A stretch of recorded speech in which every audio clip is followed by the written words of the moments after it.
ভারতের বিরুদ্ধে লড়াইয়ের কথা বলা লোকেরা আসলে পাগলের প্রলাপ বকছেন বলেই জানিয়েছেন বিএনপির মহাসচিব।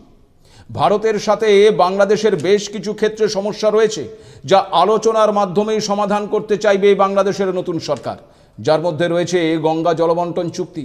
পাশাপাশি সীমান্তবর্তী এলাকার সমস্যা নিয়েও ভারতের সঙ্গে আলোচনা করতে চায় সেদেশের নতুন সরকার।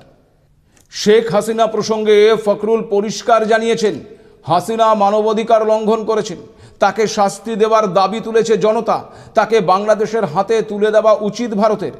কিন্তু শেখ হাসিনাকে বাংলাদেশের কাছে হস্তান্তর না করার বিষয়টি বাণিজ্য সহ বিভিন্ন ক্ষেত্রে বৃহত্তর সম্পর্ক গড়ে তোলার পথে কোনো বাধা হবে না।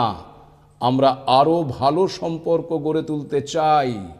অর্থাৎ হাসিনার বিষয়টিকে বিএনপি প্রথম বা একমাত্র প্রায়োরিটি হিসেবে দেখছে না, তা পরিষ্কার। এই মুহূর্তে বাংলাদেশে আওয়ামী লীগ নিষিদ্ধ হলেও বিশেষজ্ঞরা মনে করছেন এখনও বাংলাদেশে আওয়ামী লীগের একটা বিরাট সমর্থন রয়েছে।